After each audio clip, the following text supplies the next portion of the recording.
समाज में अपराध की एक विचित्र घटना लेकर मैं आया हूँ और इस वीडियो में आप देखेंगे किस तरह से अपराध होता है। अपराध के दलदल में फंसी एक महिला उससे बाहर निकलने के लिए कैसा कदम उठाती हैं।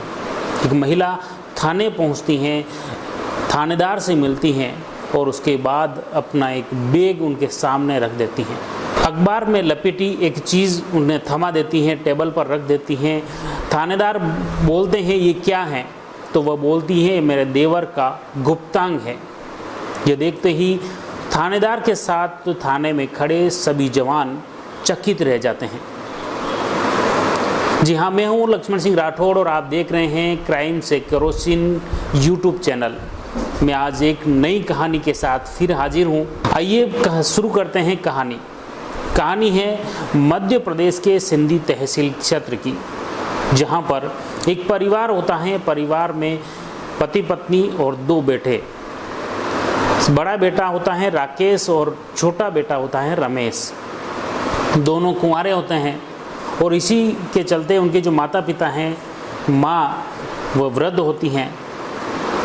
वह खाना बनाने में और उसमें घरेलू कामकाज को लेकर काफ़ी दिक्कत होती है और इसी दौरान परिवार में चर्चा होती है। दोनों बेटों की शादी को लेकर भी प्रयास शुरू हो जाते हैं, लेकिन कहीं अच्छी युवती मिलती नहीं है। इसी दौरान एक बिचौलिया उनके घर टपकता है और बताता है कि अगर आपके बेटे की शादी करनी है तो पास ही एक गांव है जहां की एक सुशील युवती है जिससे शादी की जा सकती है।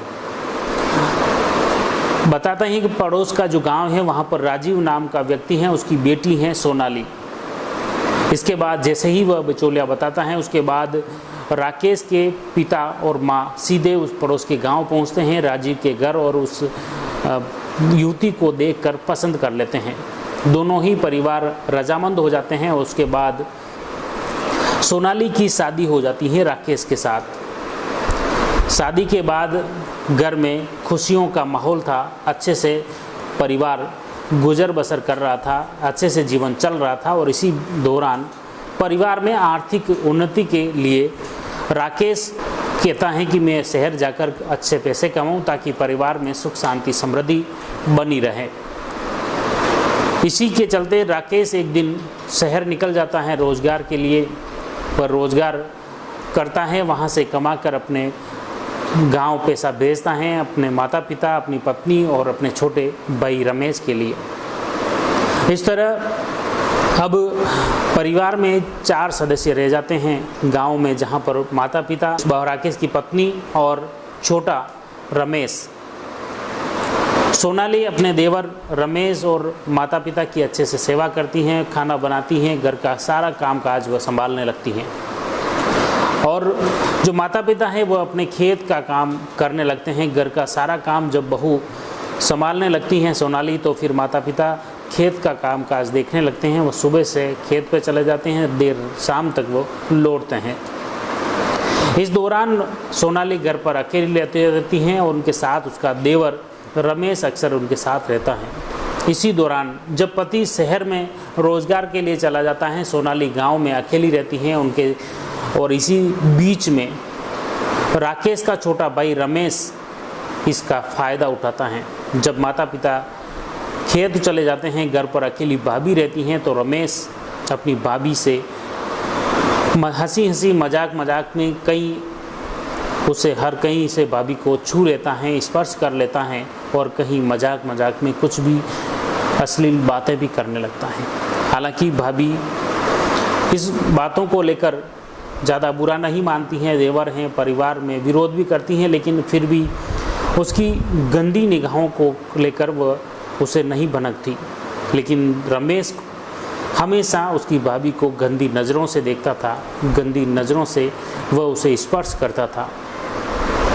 लेकिन भाभी इस सभी से अनजान थी। और एक दिन होता है, उसके माता पिता खेत पर चले जाते हैं और घर पर भाभी अकेली होती हैं। जब वह अपने खाना बनाने के बाद वह नहाने के लिए बाथरूम में जाती हैं, तभी उसका जो देवर है रमेश चुपके से बाथरूम में से अपने मोबाइल में वीडियो बना लेता है। भाभी की नग्न अवस्था की वीडियो बना लेता है और उसके बाद जैसे ही भाभी बाथरूम से बाहर आती हैं वो पीछा करते हुए उस कमरे में दौड़ा चला जाता है और जाकर भाभी को कसकर पकड़ लेता है। इसको लेकर पहले तो भाभी काफ़ी विरोध करती हैं, आक्रोश जताती हैं, छिटक देती हैं और उसके बाद देवर वो वीडियो बताता है और कहता है आप का ये वीडियो मैं वायरल कर सकता हूँ, और वो कसकर पकड़कर फिर उससे रेप कर देता है। इस घटना के बाद सोनाली काफ़ी घबरा जाती हैं, लेकिन उसके बाद जो वीडियो थे उसको लेकर भी डर था, परिवार में बदनामी का उसे डर था लेकिन उसने फिर देवर को चेताया कि यह आज अंतिम बार था, इसलिए मैं माफ़ कर रही हूँ, लेकिन अगली बार ऐसी हरकत कोई की तो मैं आपके बड़े भाई राकेश को बता दूँगी, इसलिए भविष्य में इस तरह की कभी कोई वारदात, कोई हरकत ऐसी मत करना। लेकिन देवर रमेश अपनी हरकतों से बाज नहीं आने वाला था और वह आए दिन जब भी मौका मिलता अपनी भाभी के साथ ऐसे ही अश्लील हरकतें वो करता और ऐसी अश्लीलता से वह बाज नहीं आ पा रहा था। इसको लेकर भाभी शालिनी काफ़ी परेशान थी, लेकिन अपने पति, अपने परिवार की इज्जत, बदनामी को लेकर वह काफ़ी डरी व सहमी हुई थी। इस वजह से अपने देवर रमेश का वह प्रतिशोध नहीं ले पा रही थी। लेकिन आए दिन ऐसे घटना, आए दिन उसके साथ अश्लीलता, आए दिन रमेश की इस तरह की हरकतों से वह काफ़ी परेशान हो चुकी थी और तब तक करीब 6 माह बीत गए थे।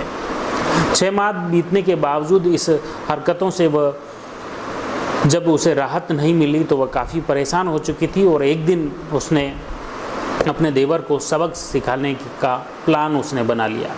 और इसी के तहत एक दिन जब माता पिता, सास ससुर जब खेत पर चले गए, तभी घर पर भाभी और देवर अकेले थे।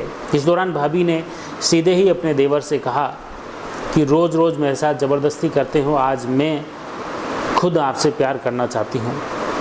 यह सुनते ही देवर का रोम रोम खड़ा हो जाता है और वह बिल्कुल उत्साह के साथ तैयार हो जाता है।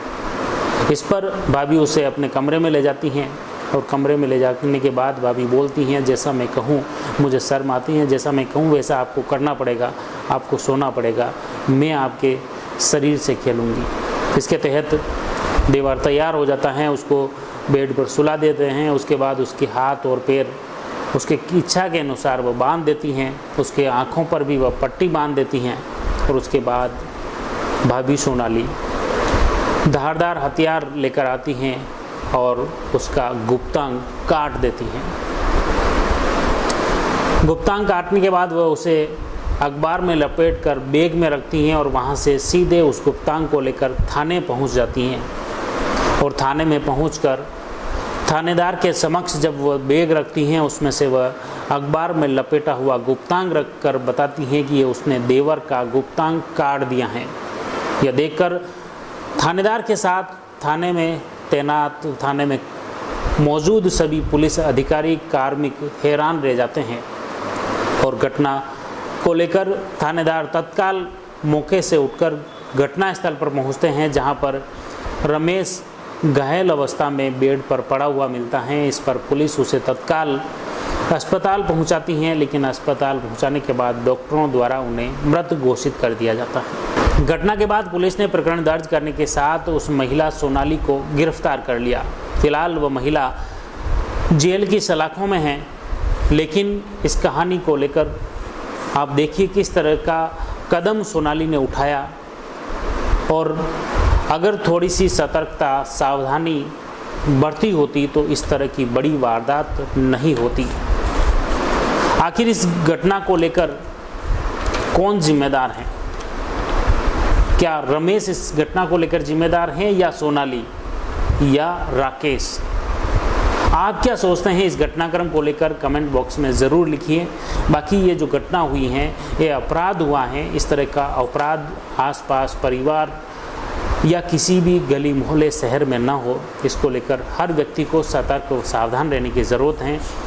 कोई भी कदम ऐसा भावुक होकर नहीं उठाएं, किसी भी महिला या किसी भी पुरुष के साथ कोई भी ज़ोर ज़बरदस्ती नहीं करें, कोई भी अनैतिक कदम कोई भी व्यक्ति न उठाएं, ताकि कोई बड़ा अपराध आपके घर परिवार में घटित हो। हर व्यक्ति को अपराध को लेकर सतर्क व सावधान करना ही हमारा उद्देश्य है और इसी उद्देश्य से ये कहानी आप तक पहुंचाई।